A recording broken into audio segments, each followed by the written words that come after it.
just fine, and you get nowhere. You pack it in for the weekend, you pick it up and you move in a straight line, and you say you're just fine when there's no one there. I could fall in love with a girl like you. I could change my life if you want me to. I would give it all for a night like that. If it's what you like, if you loved me back. You put it off for a long time. You put the next episode on your TV, and you think about leaving, but you're not so sure. You hear a sound at the window. You aren't sure what the band is playing, or the words they're saying, while you lock the door. I could fall in love with a girl like you. I could change my life if you want me to. I would give it all for a night like that. If it's what you like, if you loved me back. If you loved me back, if you loved me back, what would life be like if you just do that? Take a hold of what's inside your broken heart. If you took my hand, would it be so hard to understand how the world was before it fell apart? When it all seemed doomed for a girl like you.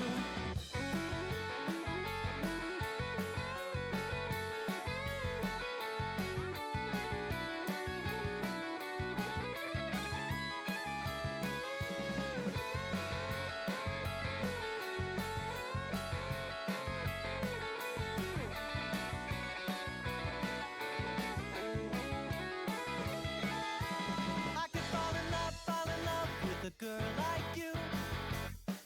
I could change my life if you want me to. I would give it all for a night like that. If it's what you like, if you loved me back. I could fall in love with a girl like you. I could fall in love with a girl like you. I could fall in love with a girl like you.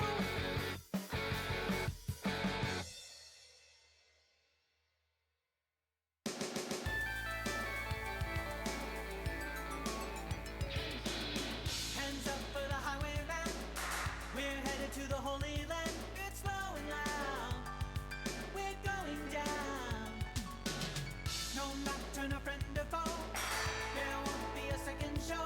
You're bleeding out. You're screaming out. Take away my body. Take away my body. Give me back my fever dreams. Give me back my everything. Operator, operator, we've been dying on the dance floor. We've been dying on the dance floor. Sooner or later, you'll be getting what you came for. You'll be getting what you came for. Operator, operator, there's a fire in the flashing lights. For the blood of communion, just a taste to remember you by. Hello? Hello?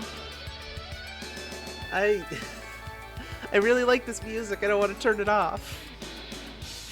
It's a problem. We're headed to the Golden Gate, so say Hello? Music night. We're just listening to Bowman tonight. Enjoy. fire break is so right open wide. It's such a ride. Take away my body. I'm just letting it run. I'm just letting it run for a minute. Sorry. Give me back my R&B.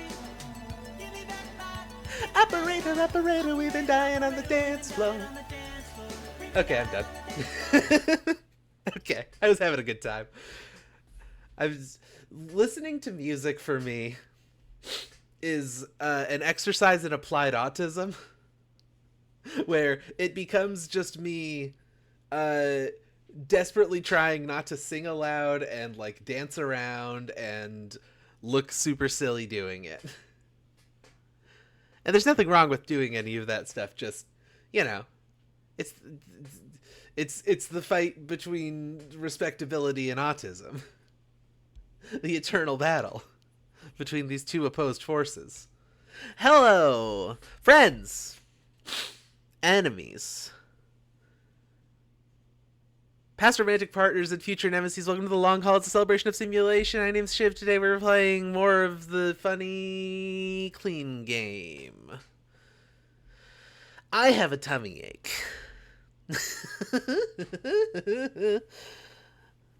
Did I say it's a celebration of simulation in there? I think I missed a line in there. Anyway, it's a celebration of simulation. We're playing this game again. Yeah, my tummy really hurts. This might end up getting cut off just because my stomach hurts so bad. I've taken some pills for it. I'm hoping it'll go away, but if it doesn't go away, I'm probably just gonna go. So fair warning, but hi. It's the long haul.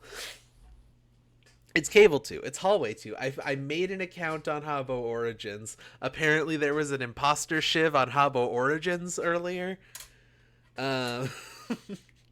Someone named Shiv wandered into Hallway 2 and everyone thought it was me and it was not me. And I think that's really funny. Shiv 2, exactly. I think that's so funny that happened. And everyone just assumed it was me. They were talking about Goosebumps.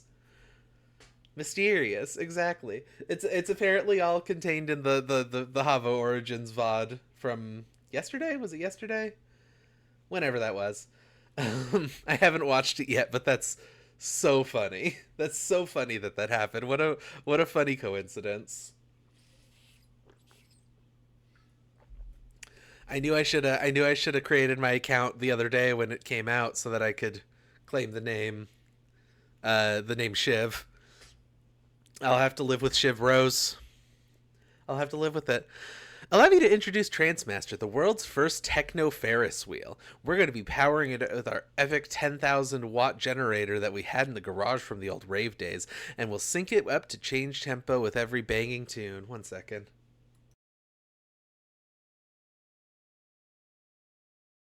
Sorry, my throat was a little gunked up. I had to mute my mic and make a gross noise. It's going to be mega. When the breakbeats kick in, it'll go absolutely bananas.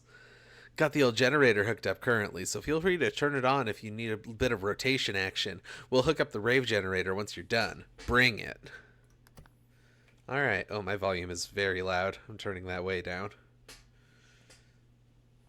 And hopefully, I won't have to change anything volume-wise, because I've adjusted it for this game the last few times we've streamed.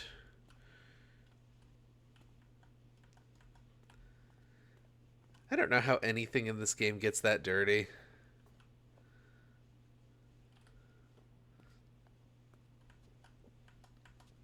It's kind of a pretty shape for a Ferris wheel. Good for them. I like how just this like tiny little piece of this thing is already clean for some reason. Anyway, let's start.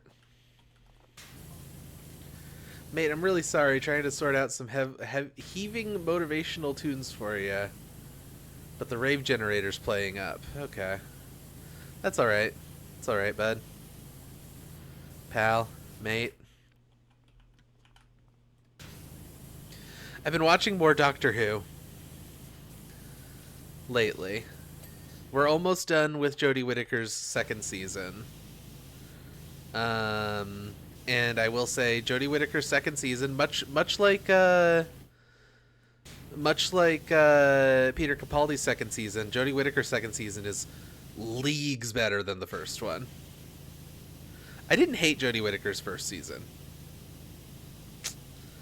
but I definitely still prefer Capaldi, and I don't think that's Jodie Whittaker's fault. Is the thing, like the cast. The cast they picked out for Chibnall era Doctor Who is really good. Like the cast is doing a wonderful job at all times forever. I think Jodie Whittaker's a great doctor. The scripts that they give her, and everyone, of course, the scripts that they give them are mostly pretty not great. And it also does include my least favorite episode of Doctor Who I've ever seen, which is... what is it called? Kerblam. Kerblam is the worst episode of Doctor Who I've seen.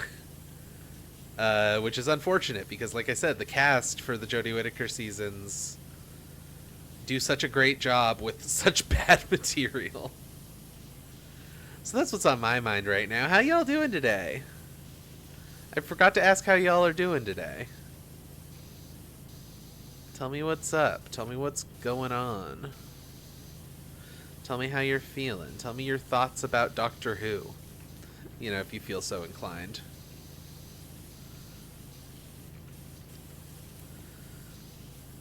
I'm a little out of it.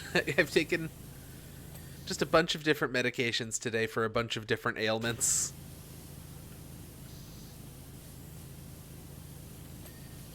So forgive me if I'm a little scatterbrained. Or, you know, more scatterbrained than normal. I'm always a little bit scatterbrained.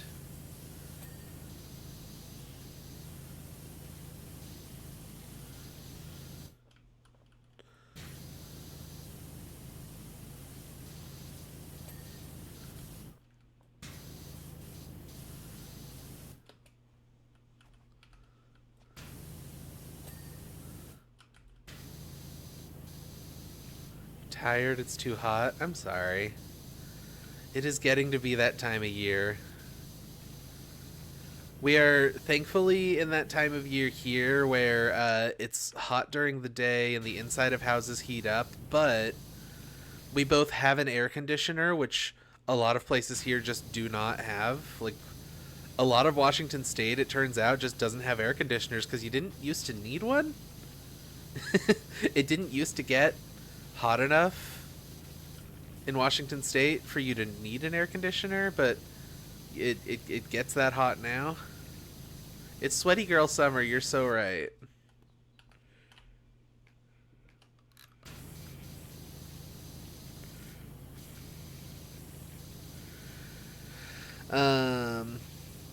Yeah, it didn't used to get hot enough that you needed that here, but it does now. Thankfully, we have one.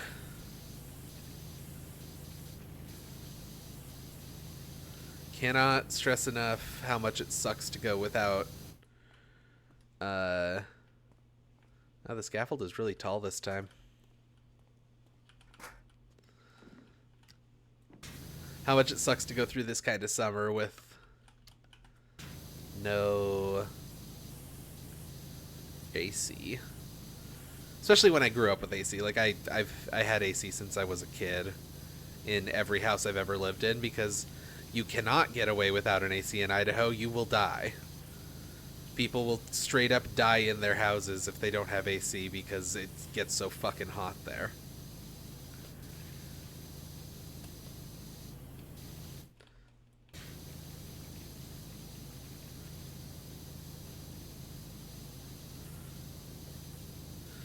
But, you know, it's been hot during the day, but nice and cool at night, and thankfully, at night is mostly when I'm awake. Because I'm a night owl.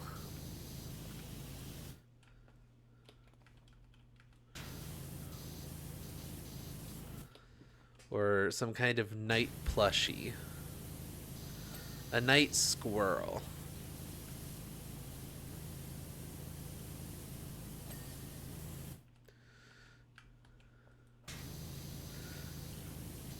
I do think that I've ended up with some form of narcolepsy or something, though. I mean, I say something, kind of burying the lead. I think it might be long COVID, honestly. But, so, like, I get up at my normal times, which is, like, between, you know, 2 and 4 p.m. And then, like, within and I feel fine. You know, I'm awake. And then within like 3 or 4 hours, I get so tired that I just straight up pass out wherever I'm at. I've done it in cars, not while driving, but I have done it in cars. I've done it, well, not while I'm in the driver's seat, I should say. I've done it in the passenger seat while other people are driving.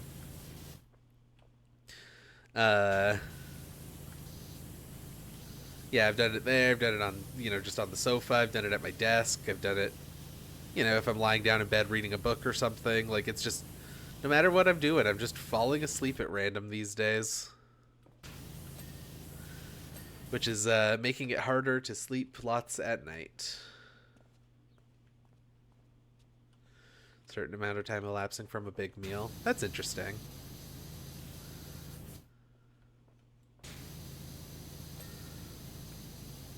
I've been trying to eat both more healthy and more, like, evenly. My dinner's late, I get sleepy later. Interesting. That makes sense, like, when you get your caloric intake, especially if the meals that you eat have a lot of, like, sugar and stuff. Because sugar... Like, not necessarily added sugar, just any sugar... burns quickly, like it's sort of short-term energy for your body. So it makes sense that would need to burn off before you get tired if that's, when you're eating. Oh, the generator's dirty too. I didn't even notice. I didn't know it was there.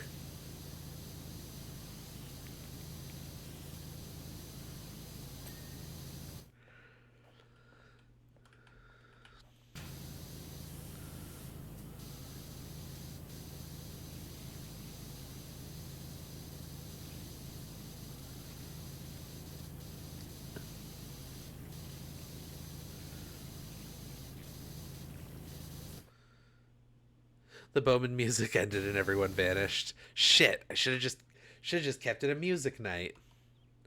Wait, I can go back. It's not too late. It's not too late for this to just be a Bowman music stream. It's happening.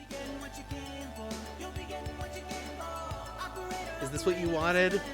Is this what everyone wants today? Okay.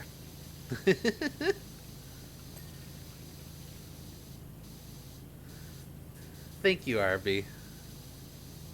I appreciate that you love Shiv.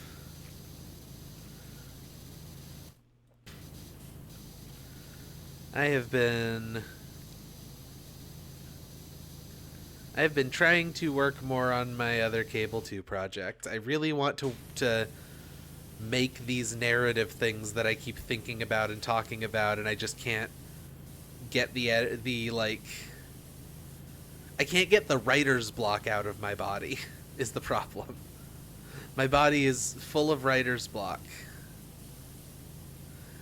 And it's making it very difficult to make these projects that I really want to make.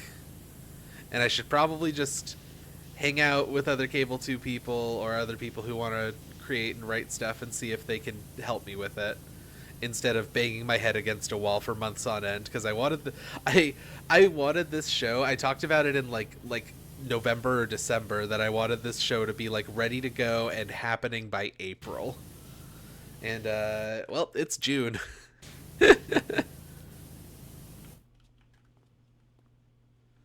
Should we be spraying an electrical generator with water pressure? It's what the game wants me to do. If it's not safe, then that's not really my problem, because that's what the video game told me I need to be doing.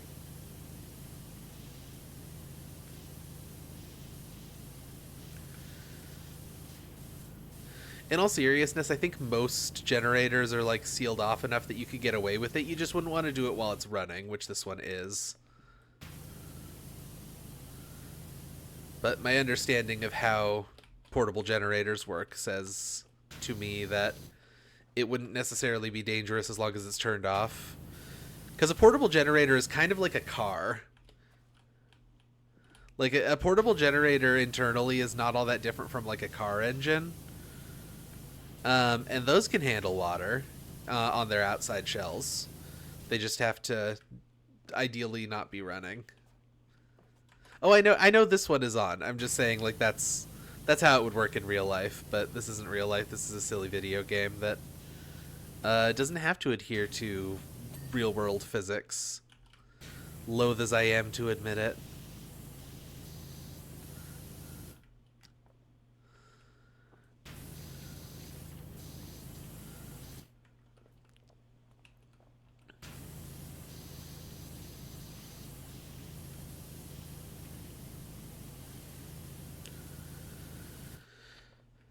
Can't believe this video game isn't realistic. I know.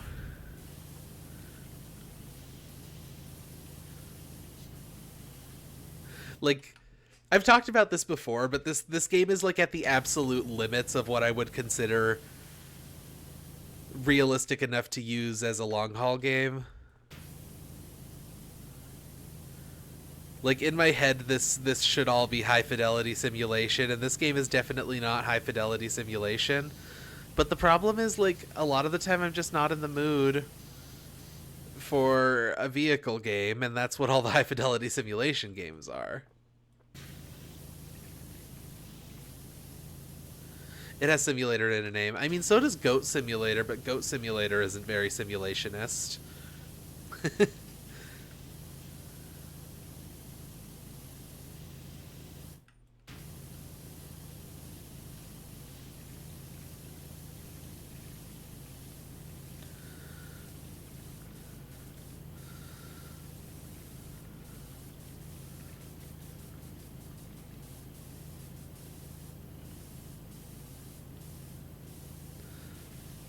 I was thinking about Goat Simulator today. I think it's like on sale or something. It showed up on my Steam front page.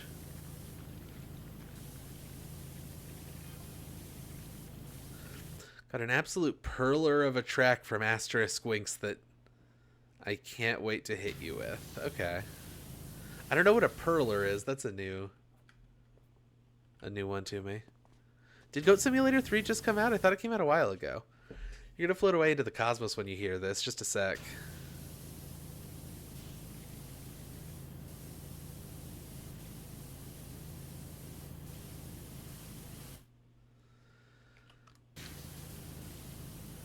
Because I thought it came out like last year or something, and the joke was that it was such a big leap forward that they skipped Goat Simulator 2. I thought that was kind of the central joke there.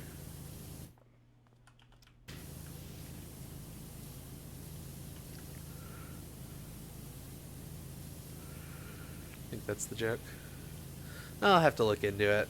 I mean, I don't have to look into it. I don't really care about Goat Simulator, but now I'm curious.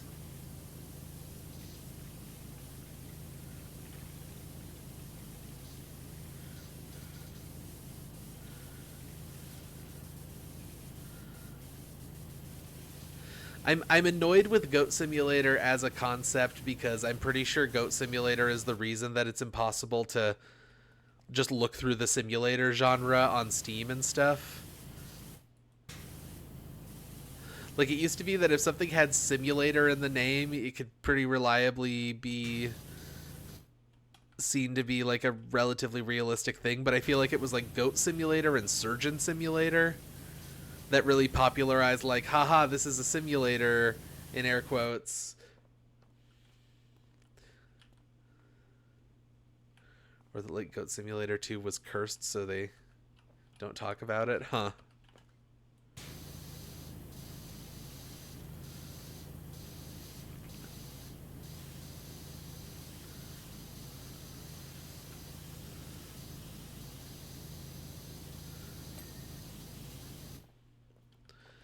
Yeah, goats ate the category.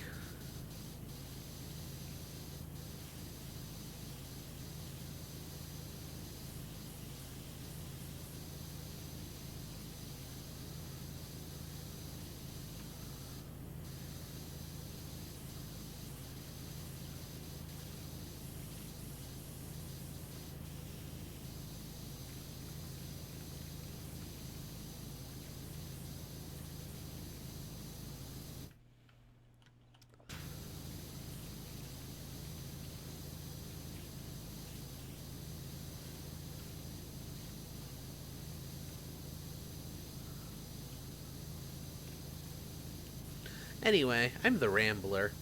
Uh, there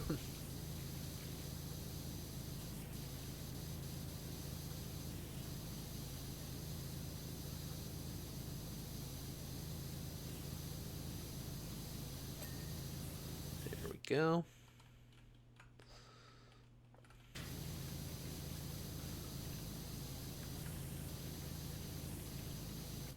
I guess I did get that whole underside. Cool.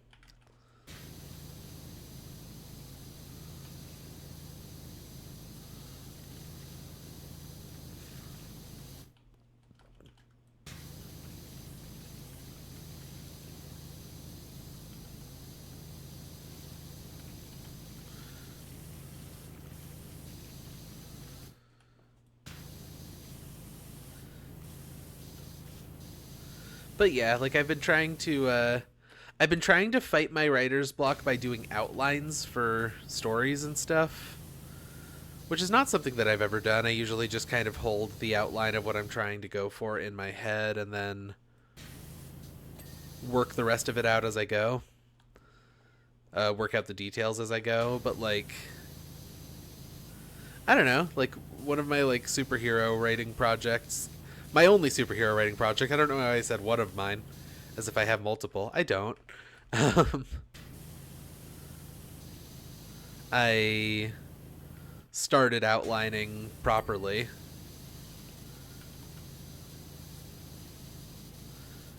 And I've put more specific detail into that than I've ever put into the entire opening of that thing. Can be helpful so that even just so that you can remember what your ideas were. Yeah, exactly. Like I'm not against outlining. It's just never how I've worked. I've always been a very like spontaneous, spur of the moment. What's the word? Train of thought kind of writer. Improvisational, you could say. Which works to a point. You know, it's something that does work in its own way. It's just not sort of the ideal for these things that I've been trying to make anyway.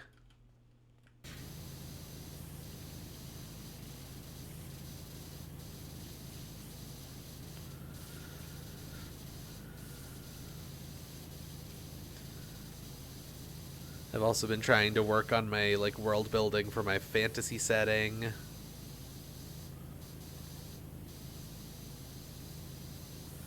And I've done, I think, a pretty good job so far. I've mostly haven't done any actual like proper world building, so to speak, I guess.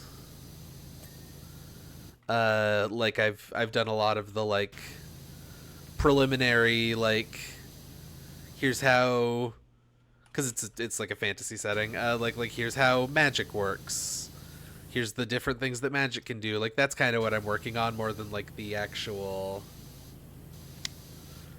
what's the word, I mean the world, you know, like the locations and details of how they work and whatnot, which is probably not ideal.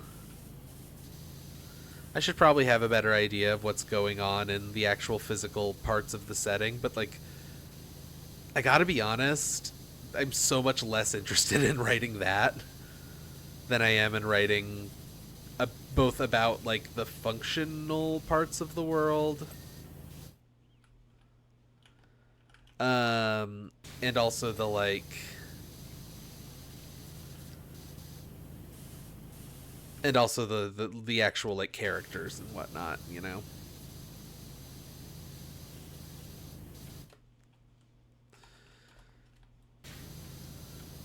All I'm saying is I'd rather write about the queen and the jester that she's having an affair with than I would like to write about the kingdom that she rules.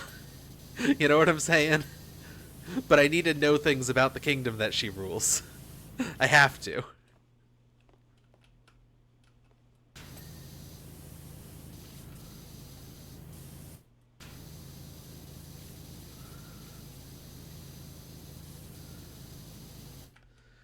You always have to go with the stuff you find fascinating. Yeah, for sure. You just fill that stuff. Yeah, you can fill that stuff in as you go, but then it might feel inconsistent between different stories and whatnot. Because this is like a whole setting that I have a whole bunch of different ideas in mind for. Anyway, I guess the long haul is just where I go to ramble about my writing projects now. I feel like that's most of what I've done the last, like, couple of months of long haul streams.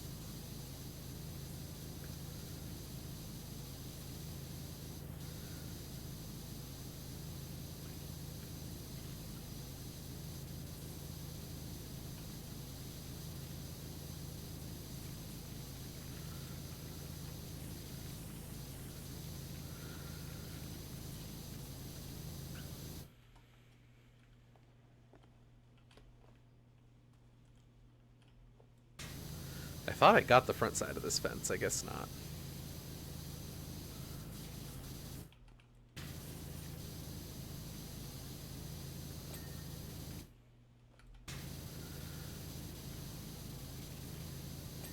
Yeah, I think I do need to, like... I think I do need to, like, give up my pride about, like, being the writer TM for my Cable 2 show stuff. And just talk to other people who are in Cable 2 about it so that I can actually get the ball rolling on them again, because I'm so writer's blocked. I'm so writer's blocked, and the whole, like, well, just do a different project until you're not writer's blocked thing has not been working. Would be epic to collab, yeah.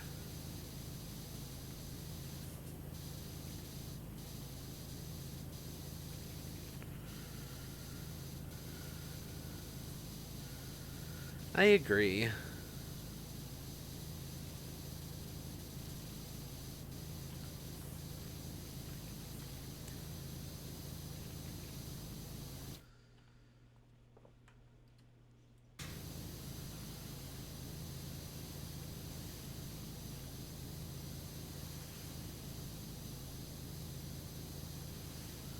Also natural to want to change things over time as you develop the setting. Yeah. Yeah, that's true. I mean, that's what drafts are for, right? Like, I can do a first draft of something. Retcons are things you regret or inconsistencies. Yeah.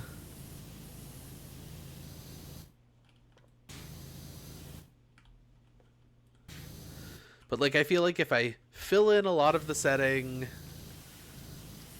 or at least the individual pieces of the setting that I'm writing within, if I fill up a lot of that stuff with flavor that I enjoy, and then I go back and I, like, aim for a second draft, and I have to, you know, jump back into that stuff.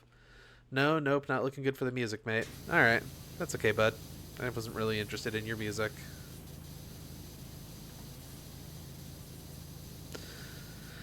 I don't know. I don't really know what I'm getting at. I guess I mostly just... No, the rave generator's a goner. Oh no. What a shame.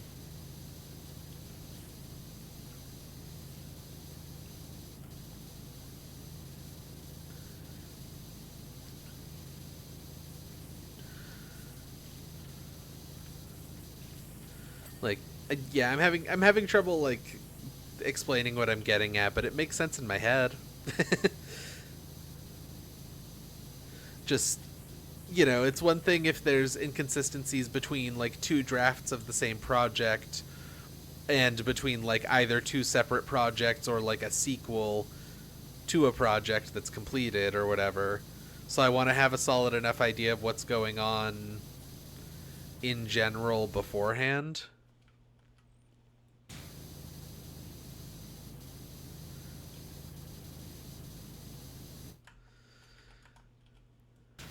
I want to... Here's my problem. I want to have a fantasy setting that feels as well thought out as the fantasy settings that I love. But the problem with that is that I'm less interested in world building than the people who made those settings.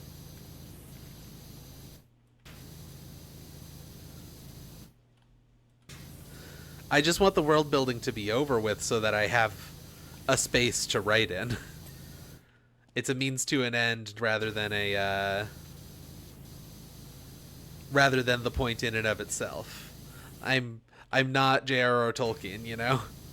I don't have a bunch of languages I made up that I want to write a setting to work the languages into, you know. And I'm not Brandon Sanderson, who like is somehow incredible at world building no matter what he does with the world that he's building.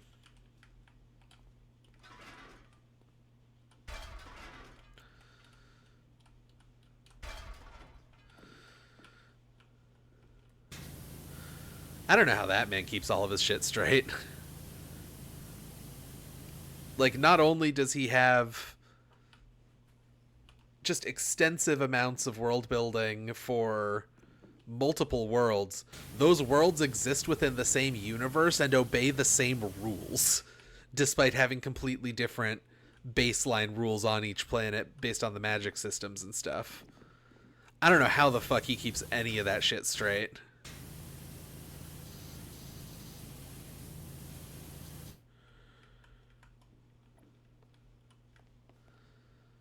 Perfect is the enemy of good. I know. I know that. I'm really good at seeing that kind of perfectionism in other people's stuff and going like, "Hey, you should chill out and like not everything has to be 100% feature complete and perfect, especially not on your first go. Your first time around." But then I can't apply that to myself. Like, I have trouble applying that to myself.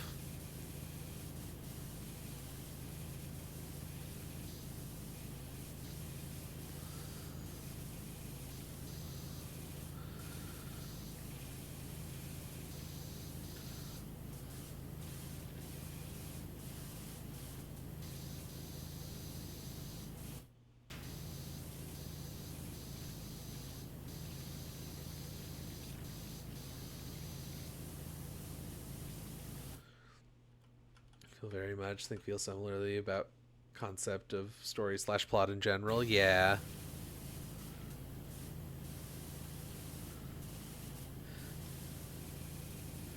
I do have to say it's weird when like artists and writers and stuff who I really respect the work of say things like that. Because it's like, oh no, we all have the exact same problems with our own work, huh? It's so strange to me because like other people's stuff always feels so like complete and perfect and impeccable to me. And then you listen to them talk about it, it's like, no, I had the exact same problems.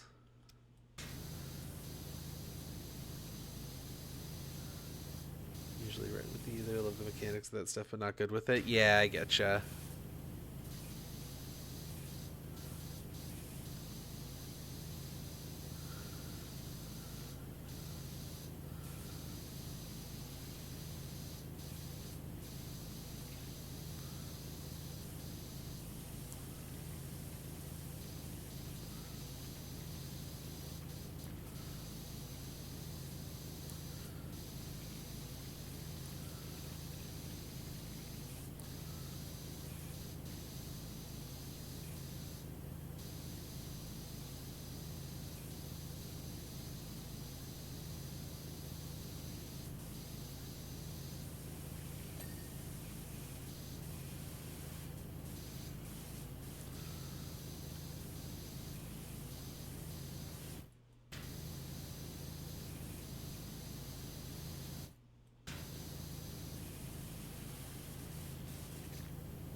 Honestly, I guess what I'm ultimately getting at is that I want to cut out Brandon Sanderson's heart and eat it so I can absorb his powers. His ability to do world building, and then also his ability to just like write a ridiculous amount of fiction. Just an improbably large amount of fiction for one man to be able to write in any given period of time.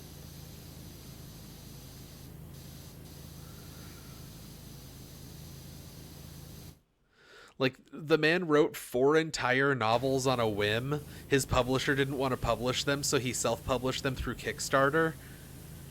And they're, like, literally 4 of the best fantasy novels I've ever read.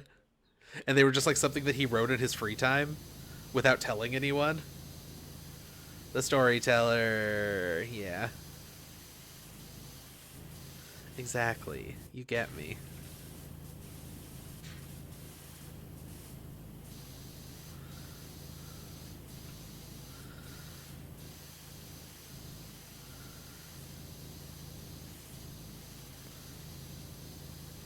Pro published his stories. That should not be funny.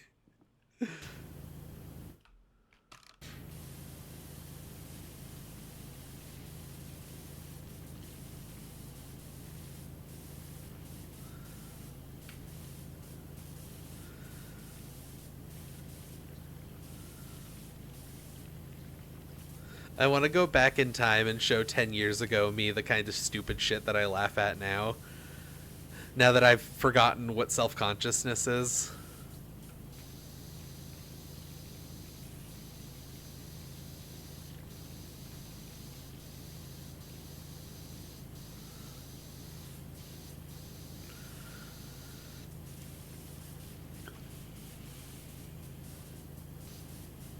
Like, what does me a year out of high school think of the squirter?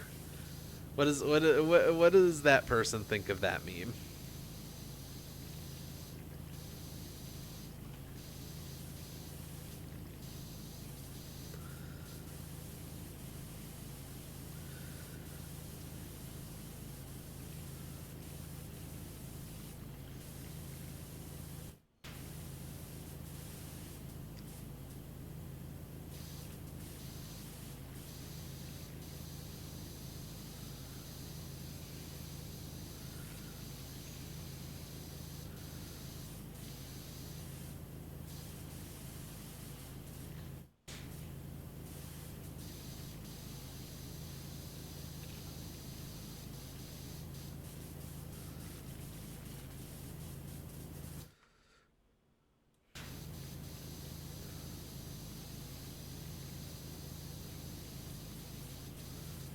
Honestly, I feel like me 10 years ago's sense of humor probably isn't that different from what mine is now. Maybe I should say more like,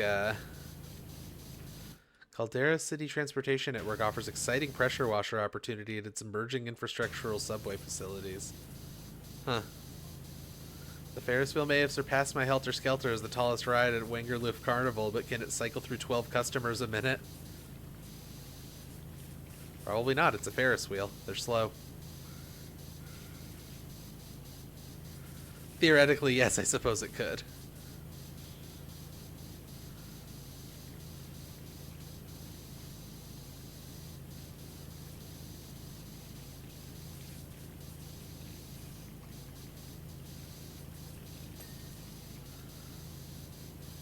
This is probably like the least efficient way to clean this thing, but I'm enjoying just standing in one place waving my washer around.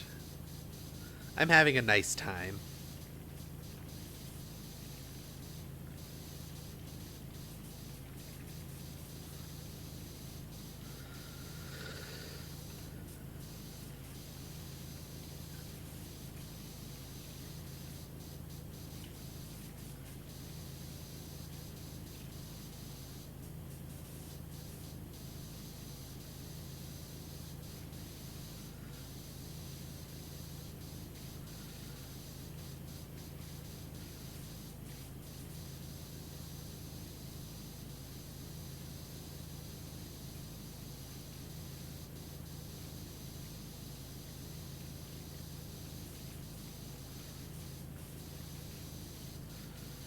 Like, I should probably be, like, stopping and starting it and climbing on top of it and stuff.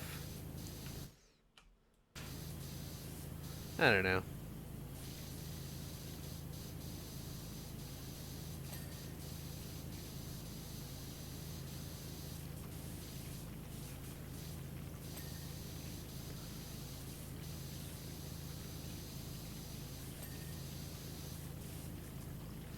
Maybe as long as I have fun, I'm allowed to do whatever I want.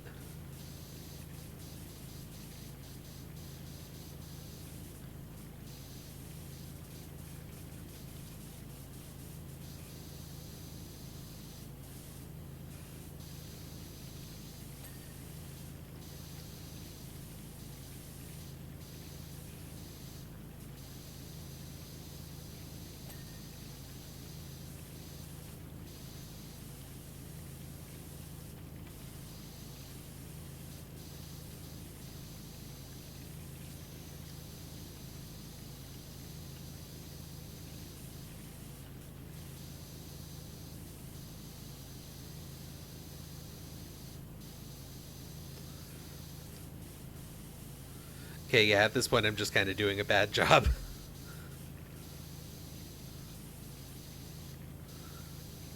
It was easier when there was more stuff on it.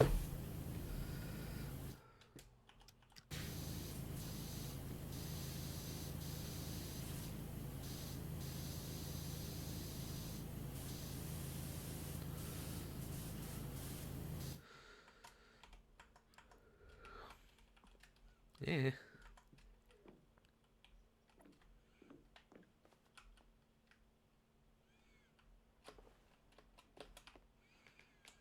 It's a good thing that when you become a power washer, you get standard issue Portal Longfall boots.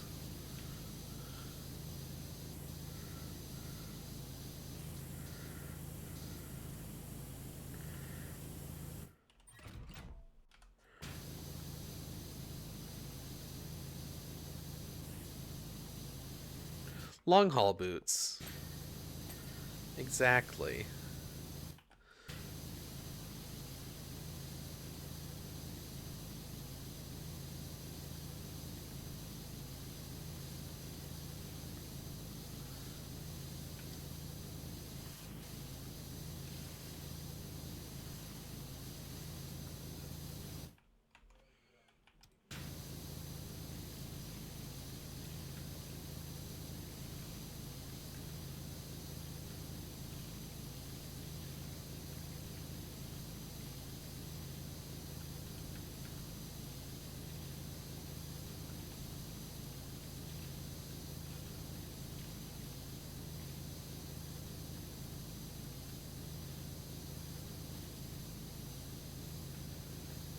Huh. Okay, I don't know how I got here, but my brain somehow wrapped back around to the ending of The Lion, the Witch, and the Wardrobe. I really don't know how my brain ended up there. Y'all ever think about the ending of The Lion, the Witch, and the Wardrobe, though? It's so fucked up. What a fucked up ending. You have these children from 1940s England who are like living through the fucking Blitzkrieg, who fall into a closet and go on a big adventure in a fantasy world inside of that closet.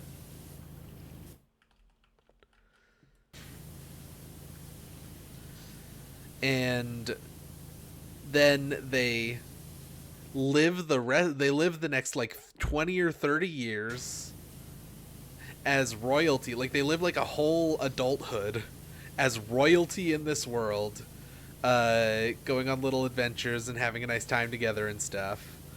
And then they stumble upon the fucking lantern again. And then they fall back in through the closet as children back in the middle of the Blitzkrieg after having like a picturesque fantasy life for their entire childhoods and adulthoods after that.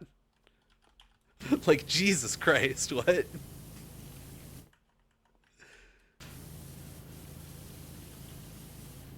Like that's so. This is such a strange way to end it, like an idyllic fantasy story.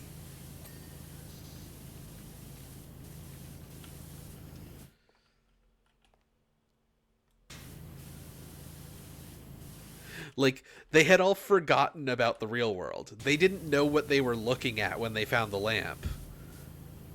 lamppost, and they only then like remembered what their old lives were like when they fell back out of the wardrobe. The whole thing was weird. They make a point of the fact that like Peter gets an ego and a temper after that because he's used to being the big king and being obeyed. Yeah. So the other ones just casually go back to being kids. That's why Peter doesn't really show up in like Voyage of the Dawn Treader or anything, right? Like I think he's barely in that book if he is at all.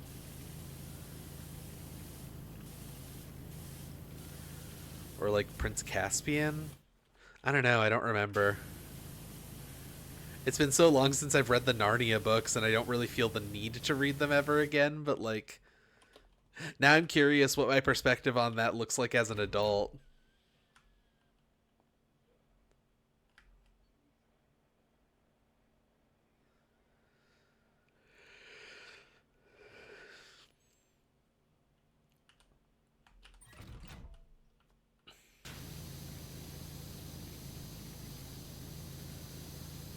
They all come back for Prince Caspian, but in Dawn Treader, Peters and Susan are deemed too old to go back. I thought in Dawn Treader they just weren't around because like it was like Lucy and Edmund and their cousin. Is that right? It's like Lucy and Edmund and their cousin fall into a portrait of a boat on a wall.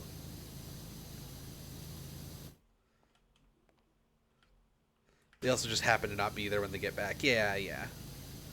Because I think Peter and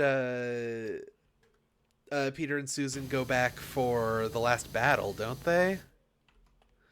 Am I crazy? Am I wrong? I don't know. I have all of these books sitting like on my shelf right next to me. And like I've just this extremely dog-eared paperback of The Lion, the Witch, and the Wardrobe and The Horse and His Boy, and then like a slightly like bent back on The Magician's Nephew, and then the other ones look basically untouched. I did read them, but only once as a kid.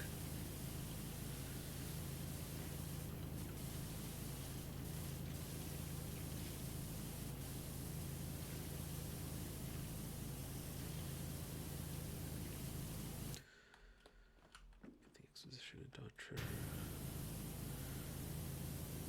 tells the other two are too old. Interesting. I don't remember that at all.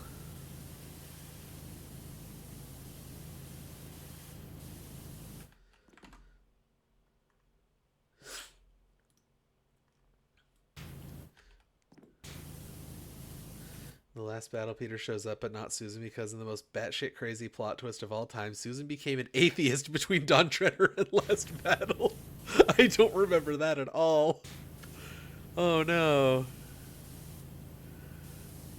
Oh no, that's so funny.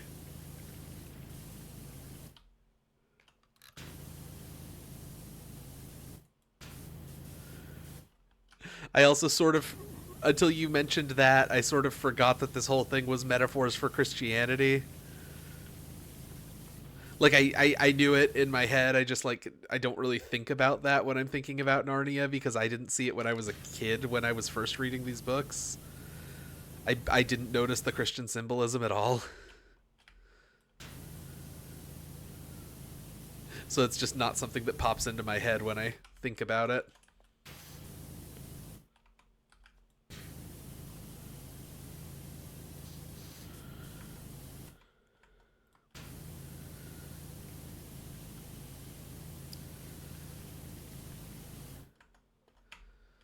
All right, here's my cool new headcanon. Peter Narnia becomes Pink from Pink Floyd's The Wall. He grows up into Pink. It's like the spectrum of how healthily you're dealing with your dad dying in World War II.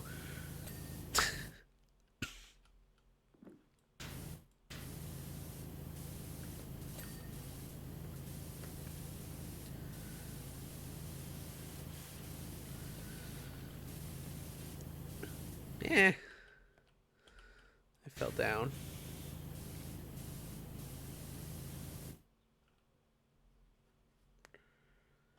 Suddenly they're in Narnia and they're like, Aslan, how are we here? Oh wait, no, sorry, I missed several of the things here.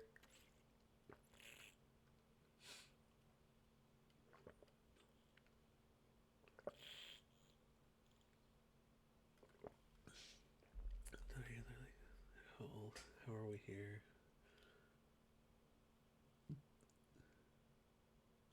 Huh. Okay, yeah, I don't remember that shit at all.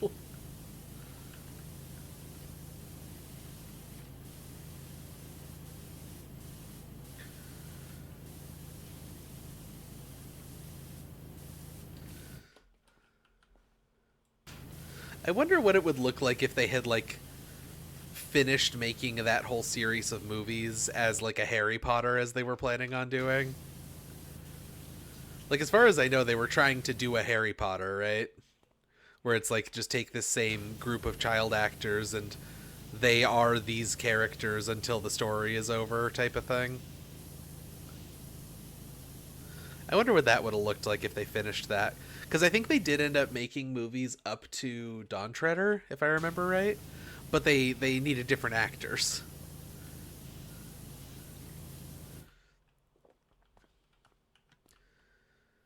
This is adamant that Aslan was not an allegory for Jesus. He was, in fact, literally Jesus. Oh, I didn't know that. I thought it was just allegory. That's so funny. Thanks, Aslan.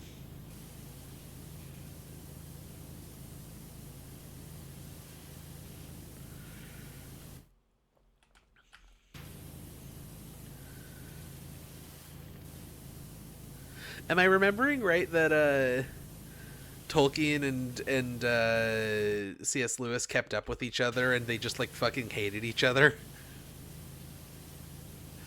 Like they kept up and they like sent letters to each other and fucking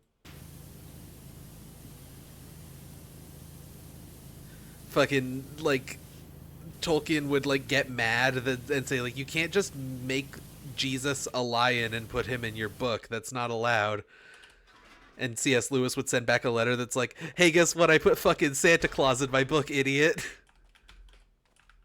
Like good for him. C.S. Lewis was a weird guy, but good for him on that at least.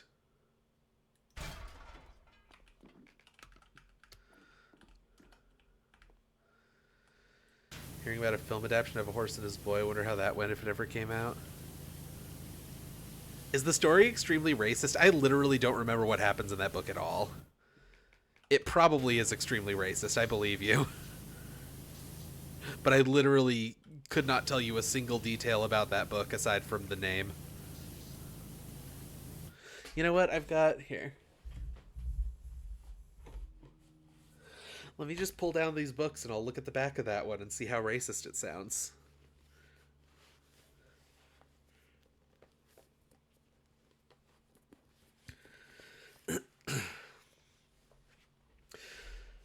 An orphaned boy and a kidnapped horse gallop for Narnia and freedom. Narnia, where horses talk and hermits like company, where evil men turn into donkeys, where boys go into battle, and where the adventure begins. During the golden age of Narnia, when Peter is High King, a boy named Shasta discovers he is not the son of Arshnish, the Calormene fisherman, and decides to run far away to the north, to Narnia. When he is mistaken for another runaway, Shasta is led to discover who he really is, and even finds his real father. See, that doesn't sound racist, but I bet it is.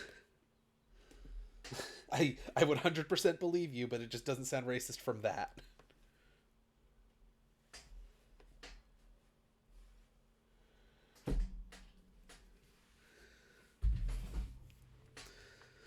There's two other kingdoms right next to it, yeah.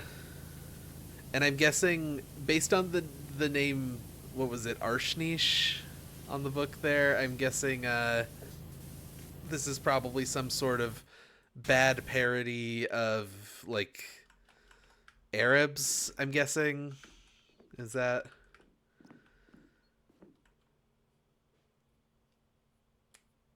Kingdom of Good Animals, a Kingdom of Good Humans? Okay.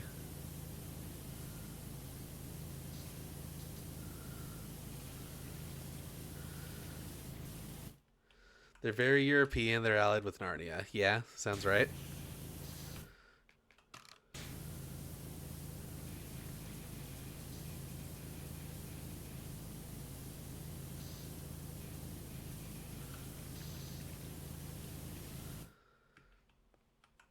Calormenes mentioned in the back of the book there. I don't know. I already put it back into its like slipcase thing, so very blatantly just like Islamophobic caricatures. Yeah, that's what it sounded like based on what was the name again? Arshnish. That sounds like a Christian, an American Christian who doesn't know shit, trying to do a name that sounds vaguely Arab.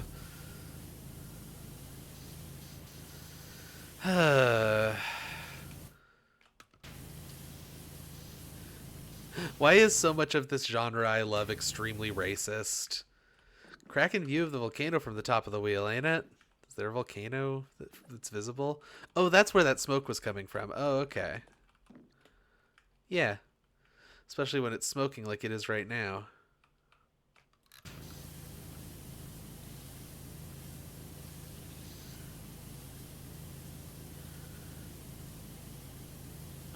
Honestly, I noticed the smoke. It's supposed to do that, yeah?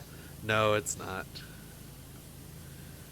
Honestly, I noticed the smoke earlier, but I didn't even comment on it because I was like, yeah, that's probably just coming from like one of the theme park attractions or something.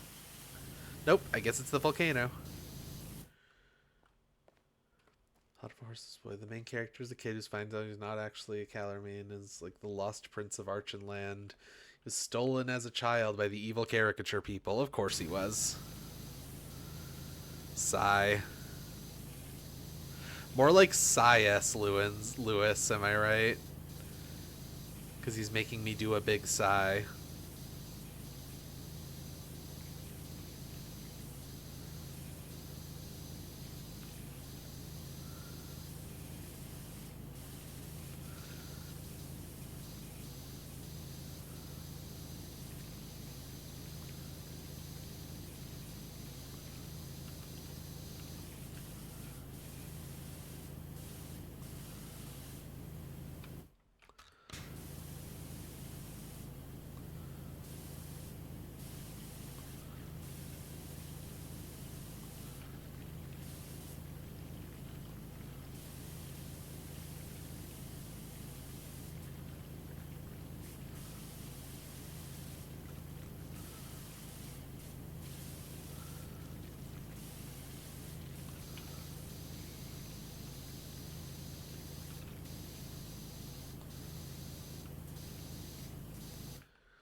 Rejects their evil deity and chooses to believe in Aslan. She is redeemed by having faith and gets to live in Archenland with him.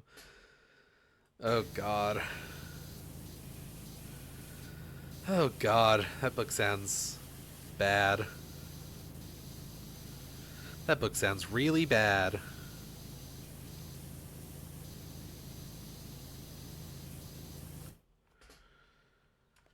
You can go to heaven even if you're not white. You just have to believe in our good guy religion and not your smelly evil devil religion. Yippee! You love to see it.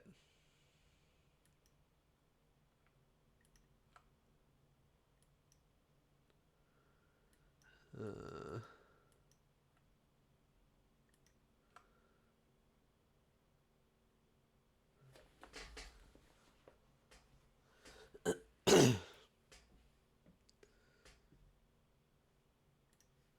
Sorry, I clicked on Discord for a second and was forced to read the messages that were in Discord by my funny ADHD brain. Like that book when I was like 8 and then I reread it as a teenager. Yeah. I'm kind of glad that I haven't read the Narnia books since I was like 8 to 10.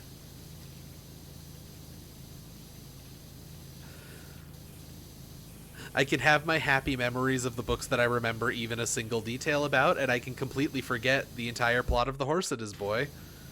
Because I don't fucking remember it. I didn't remember any of that.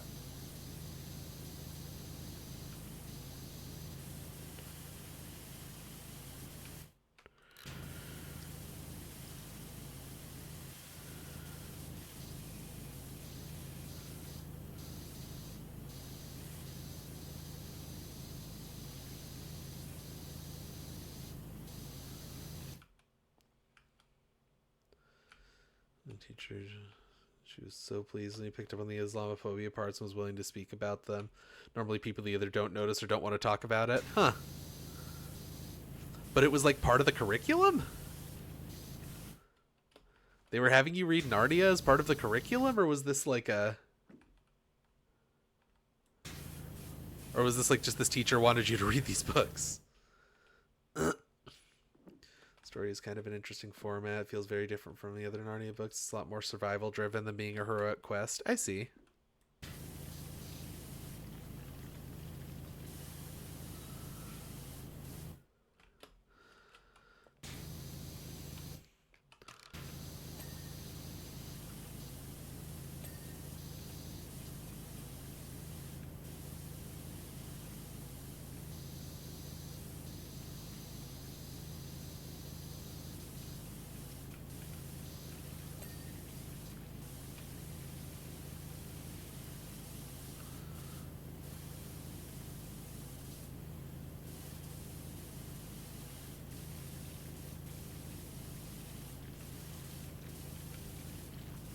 It was in the curriculum, not all the books, just some of them.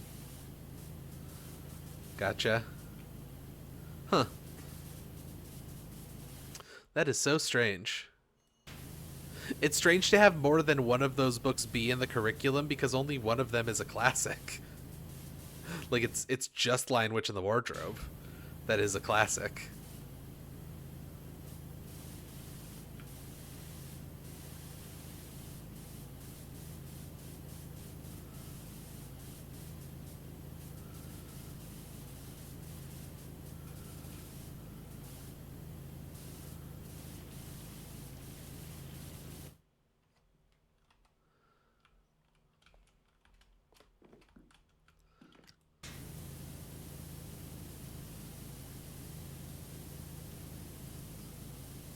Welcome to Narnia chat. Can't remember if they're the same ones or it's a different set of guys. I don't know. All I remember is that I enjoy sailing ships, so I liked Dawn Treader. I think that sailing ships are cool. I was looking into whether there are sailing ship simulators. There appears to be exactly one, and it has like mixed reviews on Steam. But they're working on a new version of that one that's supposedly going to be better in basically every way. So I'm curious how that goes, and then maybe we can try and sail some funny ships on the long haul.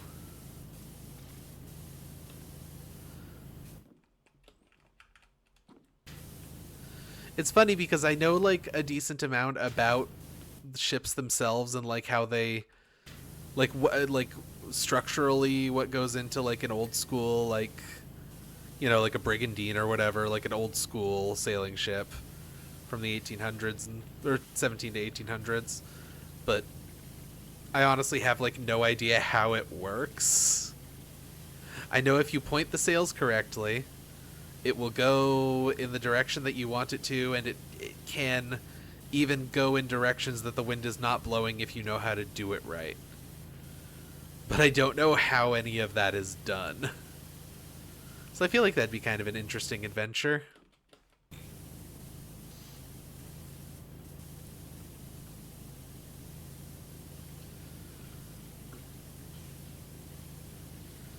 Got freaked out by Dawn Treader as a kid. There's some scary parts in that book for a child. Yeah, I think I did too. I remember it being my favorite one though, but I don't know if that was just like me being a baby hipster and saying like, well, this one's my favorite. I don't like The Lion, the Witch, and the Wardrobe as much as this one because this is the one that you won't talk about because you never even read it, you jerk. Like that is a thing that I still have like in the back of my head, like that sense of like I'm an outsider and I need to like a different thing from everyone else. And I don't know if I had that thing that early or not, you know? Or if that only started like I don't know. After I fucking read Homestuck or whatever. Like I honestly don't know when I started having that sense in the back of my head that like I needed to be different from everyone because I'm an outsider. Now I'm just kind of happy to like whatever I like, and sure, a lot of that happens to be kind of obscure, but I'm not saying that I like a thing that's obscure just for the sake of it, or saying that I don't like something that's popular just for the sake of it, which is progress. That's what growing up is like, I think.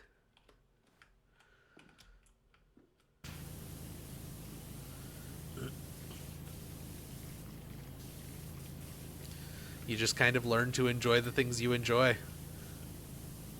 And I think that's beautiful.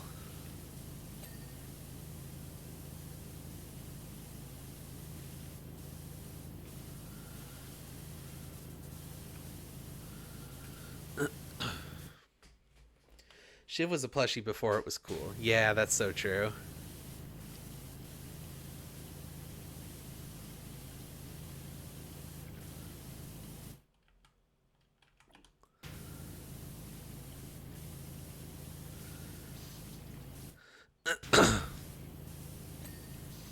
I definitely was like the high school hipster, like, oh well, I don't go on MySpace. I go on forums and like I like forum culture and blah blah blah.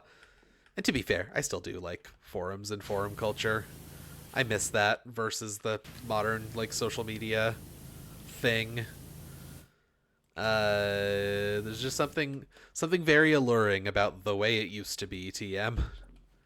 But like, that's not my entire personality anymore, but that's kind of the person I was in high school. A lot of people miss forums. Yeah, a lot of people who grew up with them or like came onto their time on the internet through them, dude. I think for me, I was seeing someone was talking about this on Blue Sky earlier. That I just like happened to see someone retweet, whatever you call retweets on Blue Sky. Like retweeted someone's thing about that, talking about how people who are like over the age of 30 grew up on just an entirely different internet that works completely differently, so it's just easy and fine when a community that you were a part of falls apart, and you move somewhere else and you hang out with the same people in this new place because we've gone through it a bunch with the smaller forum culture and everything. And I don't know that that's like necessarily true, but it got me thinking about it,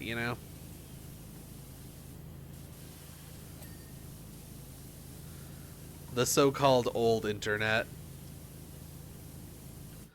I say as if like that's not relatively new compared to the internet as a whole still. Uh-oh, I didn't mean to pick it up.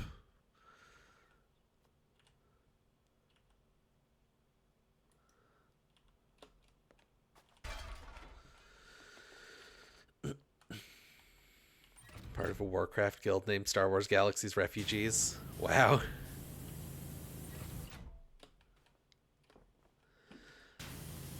Man, I think a lot about Star Wars Galaxies.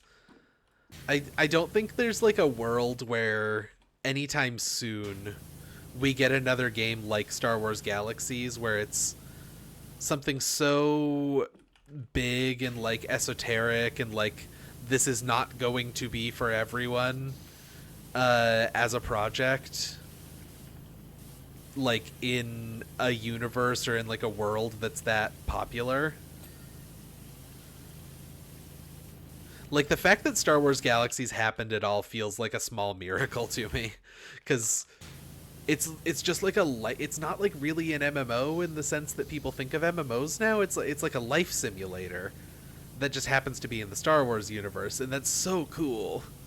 I love that kind of thing, and I'd love to play around with that kind of thing in other worlds. Like I know I could hop on a Star Wars Galaxies private server and play old school Star Wars Galaxies no problem, but like it's one thing to play it like that after the fact with pre-existing communities, and it's a whole other thing to like have a brand new thing that like is the thing everyone's talking about and playing with. And like I don't know, like it's God, Star Wars Galaxies was just cool.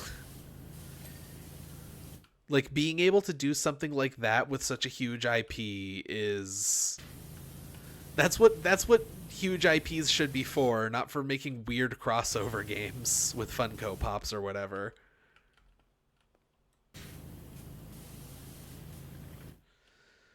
The Cantina system was so cool, and IDK, why didn't anyone ever went to that? I'm not sure what you mean by the Cantina system. I didn't play as much of SWG as I would have liked to back in the day. Also, I said it as an abbreviation, as if it's not harder to say the abbreviation than it is to just say the words.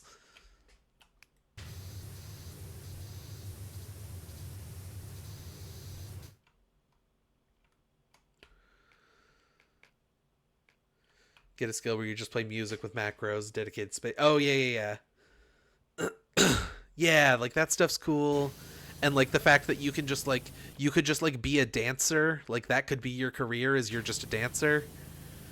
And that's the life you live. You don't go out and you don't fucking shoot womp rats to collect 10 womp rat tails for some guy like in the classic MMO style.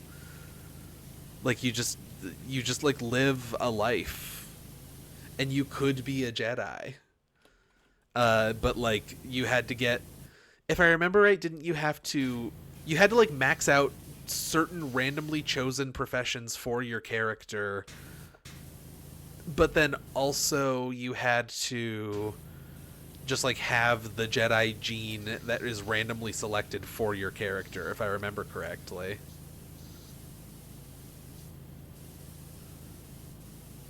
Which I think is like, that's a wild risk to take. You know? Like that's an insane risk to take for a Star Wars thing.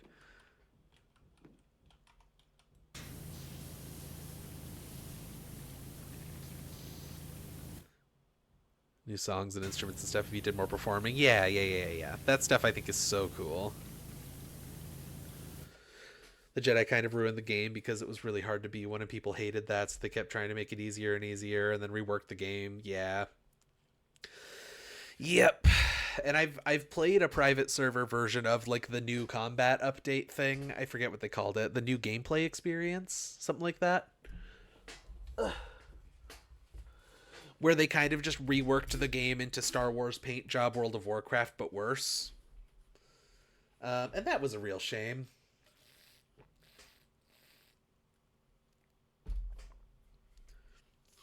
A period of time where it was a huge achievement to get a lightsaber or use the Force. Yeah, like that's such a wild risk to take for your Star Wars game. And I think it's so cool that they would ever like that would ever be something that would be allowed to happen.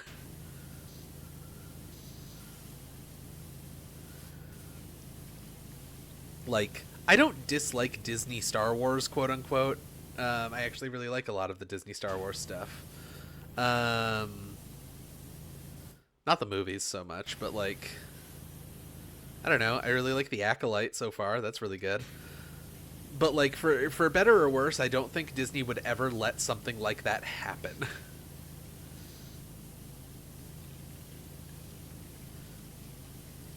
Like, I really think that they could make Star Wars Galaxies 2 and it would probably be really successful if it was based on how Star Wars Galaxies originally worked.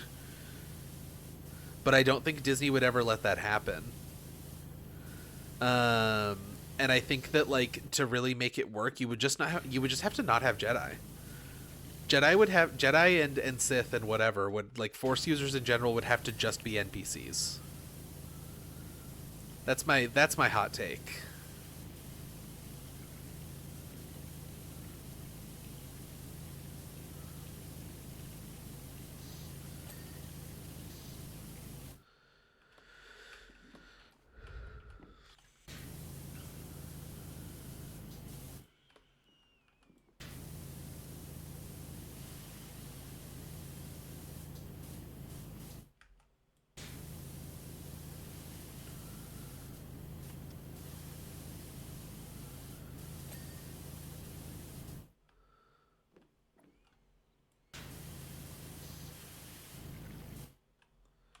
A lot of the cool stuff about MMOs come from games where people specialize and do different things. Yeah, exactly. I would agree. Like a lot of the things that I find most interesting and most compelling in an MMO is like stuff that is not just the MMO experience. I've always like I haven't done it really in recent years at all, but I used to be like such a role player in MMOs. Like I loved doing roleplay, even in games that like weren't really suited for it. I just really enjoyed it. That was the thing that I wanted to do in an MMO is be in a world, learn a lot about the world, and then exist within that world as a character. I thought that was a really cool and fun thing to do. I've always kind of been a role player, just in general, not just in MMOs.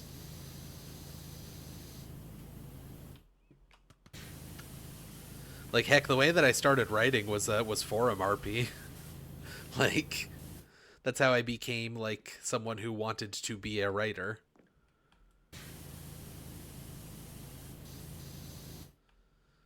Design has fallen out of favor. Everyone just wants to be able to do everything. Yeah.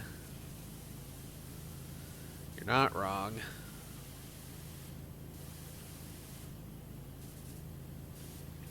And the interesting thing is, I don't think it's for lack of desire, Like, I don't think it's that people necessarily don't want a game where you can't do everything. I think it's more just an issue of, like, these are the games that are getting made because this is what focus testing says that people want, Or, like, hey, this thing is really popular, so let's try to replicate this thing. And this thing has, hey, you can do everything in it, so they need to be able to do everything in this game too. I think it's like a kind of a little column A, a little column B kind of thing. But I think the idea of the virtual world has kind of just fallen out of favor in a way. And I don't really like that. I think the virtual worlds are cool.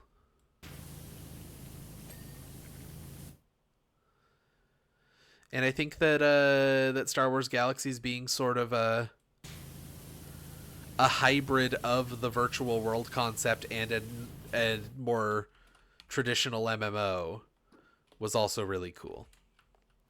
Like here's the thing. I keep saying to myself like, gosh, I should get back into MUDs. You ever play a fucking MUD before? Like, because those are the games that have the sorts of experiences that I want to have. But also, like, God, I could not fucking imagine going back to playing playing a goddamn MUD. Are you insane? Oh, God. Sorry, doing a big stretch.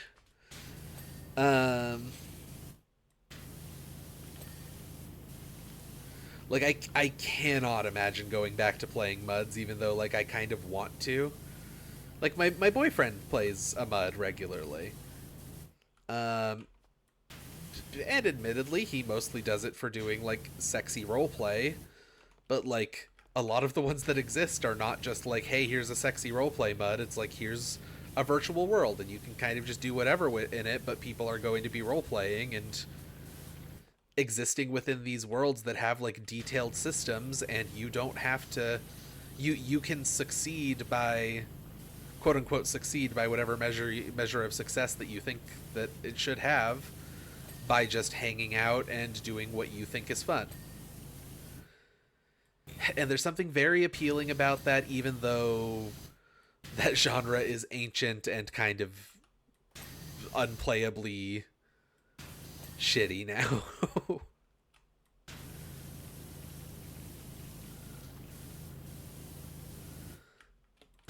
Like Muds and Mucks and whatever else I was really into when I was younger for that exact reason. Because they did the things that Star Wars Galaxies let me do, but they didn't have a subscription fee, so I didn't have to beg my parents for money to pay for a subscription fee once a month.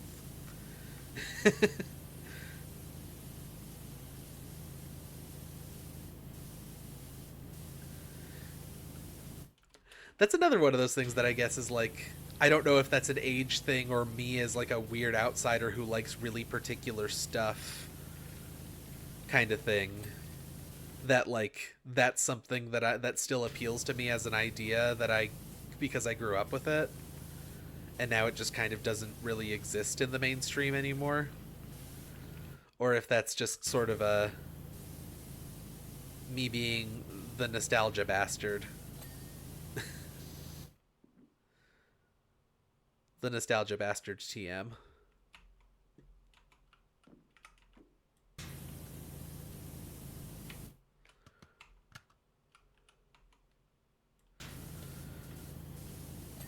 There we go.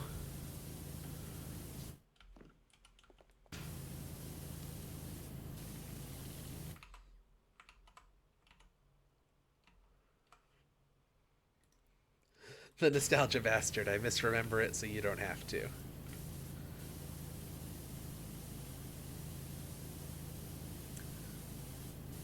That's me. I've been listening to this podcast called Sad Boys, which is Jarvis Johnson, who's like a commentary YouTuber, and Jordan Adika, who is a different commentary YouTuber, but he mostly just does appearances on podcasts and is on Sad Boys now. Like that's kind of his career now, is just being on this podcast. But I've been like listening to this podcast a lot, and there's just a lot of phrases that Jordan Adika says in that podcast constantly that just worm their way into my brain. Like he calls him like when he's talking about a subject that he's passionate about or whatever, or even just like something that he does a lot. He calls himself the that thing bastard. And like that has just like really wormed its way into my brain for some reason.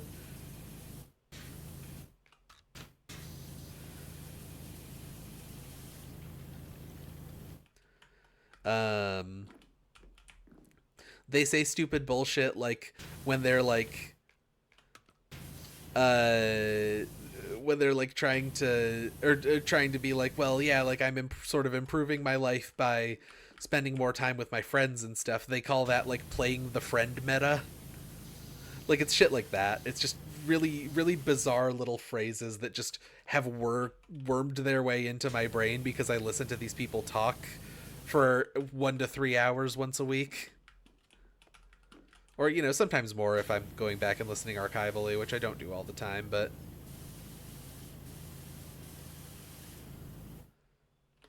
really specific misuse of gamer slang, exactly.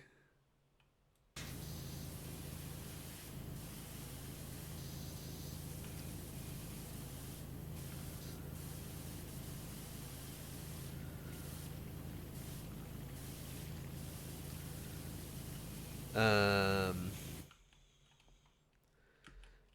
what's the other thing that fucking Jordan Adika constantly says that I keep saying out loud with my mouth?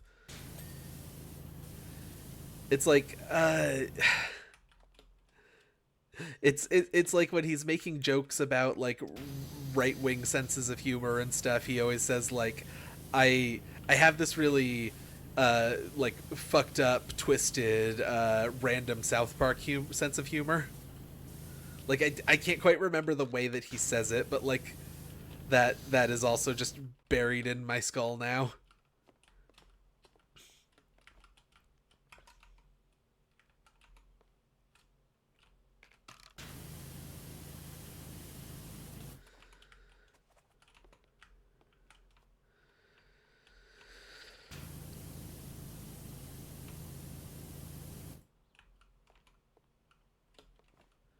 Where is this still dirty? There it is. Yeah. There's just a lot of small little bits left.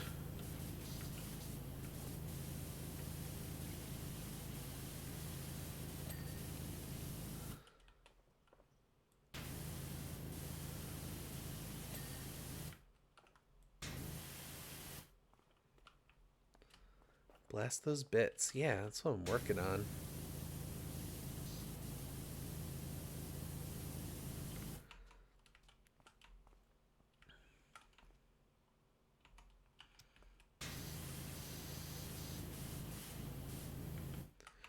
Also, if any of y'all are into Dropout, those two, Jarvis Johnson and Jordan Adika, appeared on. Oh God, what's the name of the show? Actually, which is like a game show about nerd bullshit where they say an incorrect statement about a nerd thing and then you have to buzz in and go like, actually, this is the true thing. Like, actually, you got that detail wrong. And this is how that works. You know, that kind of shit. And it's a really fun little game show about pedantry. And that's that for like this new season that they're wrapping up airing, I think, next week. Just got a new host. Like they replaced it was Mike Trapp before. This is like shit. This is such like inside baseball shit for people who have a really specific streaming service or know a lot about college humor for some reason. But like Mike Trapp used to host this show. But now it's hosted by Ifiwadiwe, who is wonderful. And they had a fact checker on the show. I don't remember the original guy's name, but the new fact checker is Brian David Gilbert, who used to be on Polygon. He did Unraveled, and is also just a generally really funny comedian and musician. But he is also on that show now, and Jarvis Johnson and Jordan Adika did an episode of that show with them. And it was a lot of fun. Also, there's another gentleman whose last name I do not know how to pronounce. His first name is Demi. He is also on that episode. He's the guy. I wish I knew how to pronounce his last name. It's very difficult. But he did that like way back when the Ready Player One movie came out. When he's that guy who did the like rejected Ready Player One theme song, where it's just like, remember Star Wars, remember fucking like it's just like naming a bunch of properties. He was on there too. Oh, that was so fucking funny. Yeah. Demi is really funny, and I'm gonna pull up his last name. I might not try to pronounce it.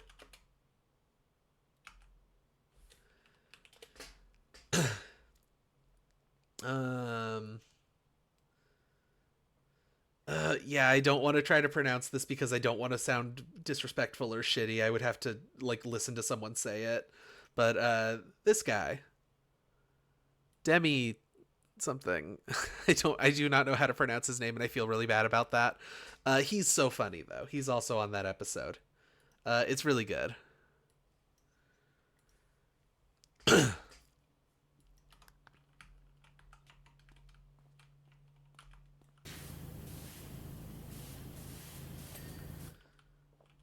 Oh, I thought I did that not turn on?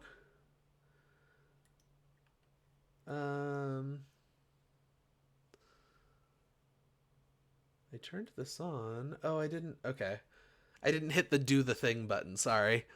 There's an extra button I have to press sometimes to show you things.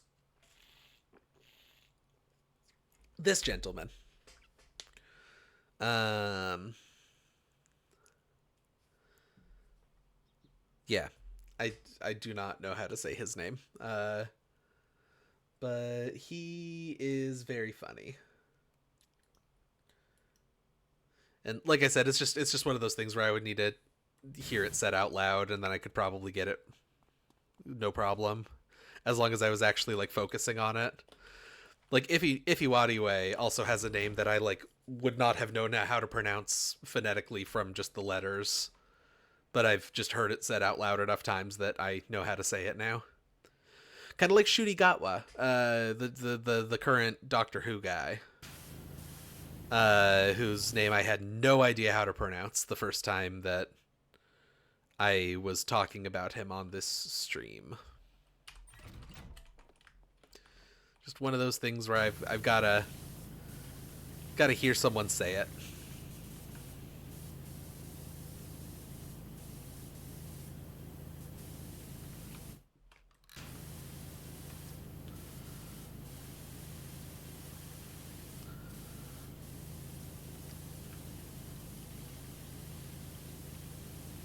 Anyway, my point is these are all very funny comedians and whatnot, and they're worth your time.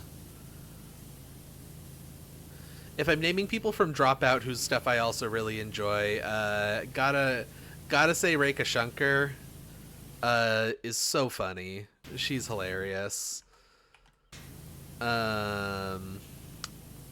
Who else do I like from Dropout? Brennan Lee Mulligan, but like everyone knows about Brennan Lee Mulligan. He's a funny guy. He got owned with bird facts that one time. There's that very famous clip.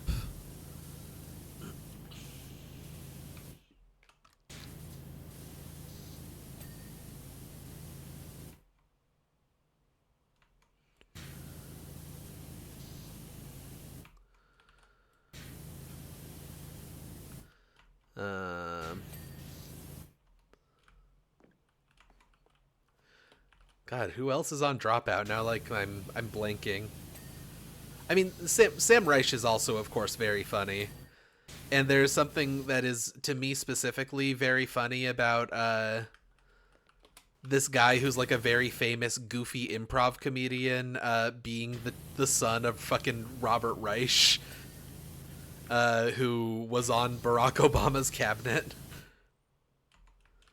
He appeared in like one specific Dropout video making fun of his son.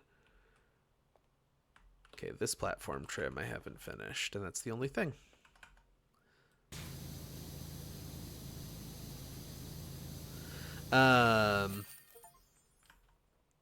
He appeared in one video making fun of his son, and it was very funny. But in that video, they refer to him as a liberal icon. I don't really know what that means, but I do know that that guy was on Barack Obama's thingy cabinet. Oh fuck, Big Mates, Big Nate's. Oh, Big Nate's hot dogs. I thought it was Big Mates, like Big Friends, because this is a British game. Space Race, release the pressure.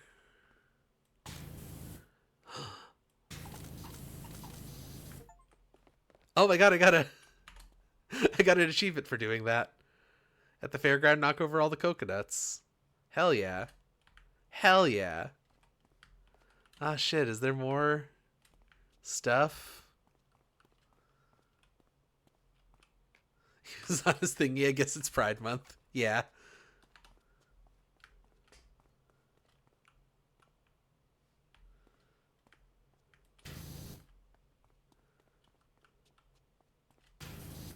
What are these arrows?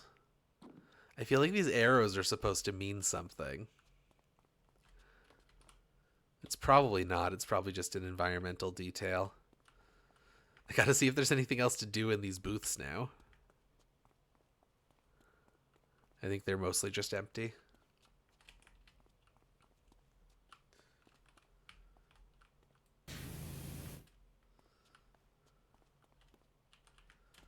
Can't do anything with that. All the arrows were vaguely pointing towards the achievement coconuts. Okay. I believe that.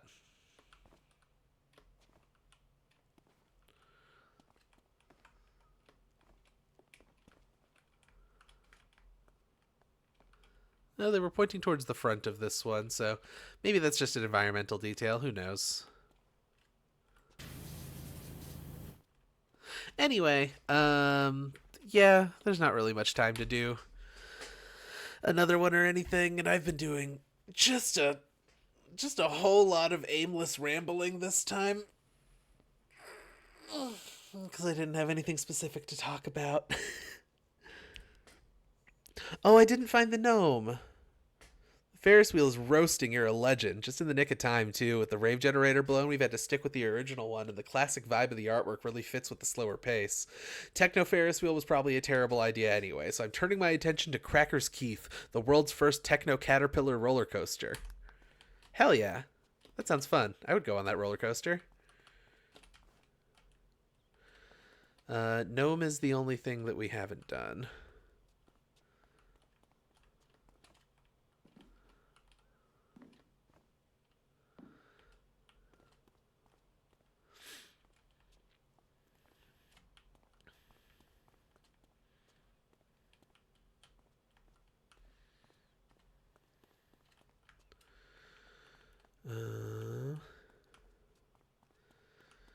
It's entirely possible it's up on the top of the Helter Skelter. This is a distinct possibility.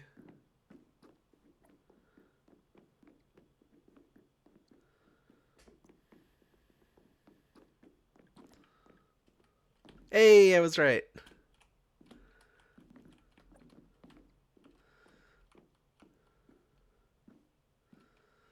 Come on, we're bringing you on the Ferris wheel, friend.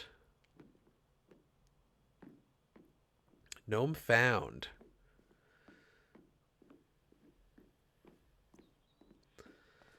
It's so weird that the gnome doesn't rotate with you. Like, it always faces the same direction after you pick the object up. It feels so odd.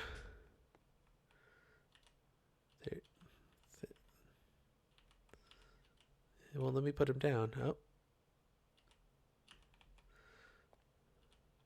There you go, sir. I don't want him to fall out. There you go, sir.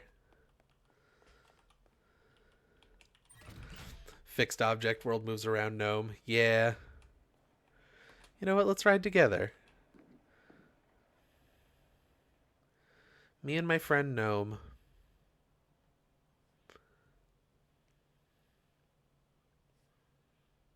Isn't this romantic? Hey, isn't this romantic, man? You wanna... I don't know, you wanna kiss or something? Just a quick one. Just a quick little kissy. What's a little kiss between friends?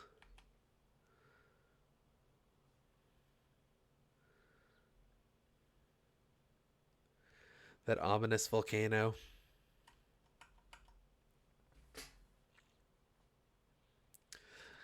Clown gnome quickie in the Ferris wheel. Thanks for watching the log haul, everyone. I'm not gonna top that. Let's watch this one more time. I didn't get a chance to get a good look at it. Unfortunately, I spent a lot of time on the back of it, so there's just a big period of time where it looks like nothing's getting done. Alright. We already have the top power washer now, so that's good. I think we didn't get all the accessories, though. We didn't get the soap nozzle.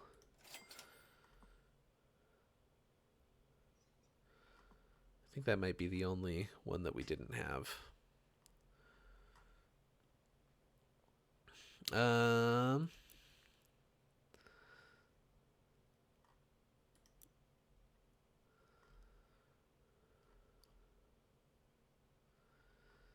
Yeah, nothing interesting. Nothing I can afford anyway. Okay.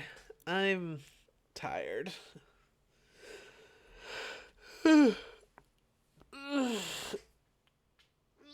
Doing a big stretch.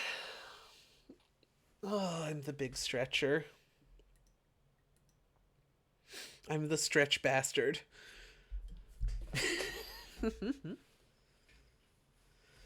Washing complete. So true, honestly.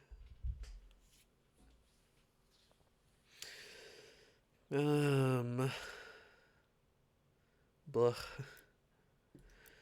So now we have a subway platform is the next thing, apparently. We've also gotten up to 150 stars. I don't really know what that means for us. I don't know what the total number of stars are. I don't know how many levels we have left. It feels, in terms of story, like we must be approaching the end. The volcano is smoking. Like, that seems like the thing. All right. Sorry, I'm a little out of it now. Friends, enemies, past romantic partners, and future nemesis. This has been The Long Haul. It's a celebration of simulation. I'm Shiv Rose. I hope you have a wonderful night, a wonderful evening, a lovely time. Sorry, I just clicked my Walkman shut. That's what that noise was. I hope you have a good one. Yeah. I'm gonna go. Bye. Love you.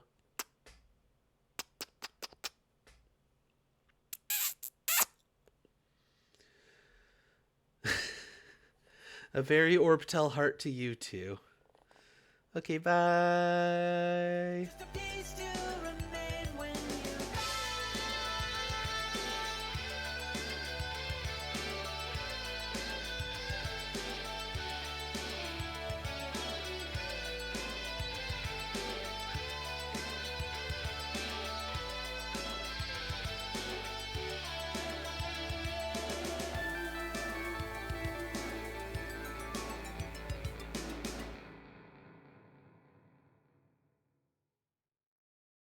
an agent by trade. I'm a vandal at heart. I find the weakest piece and pull it all apart. I've been on every side. You know they're all the same.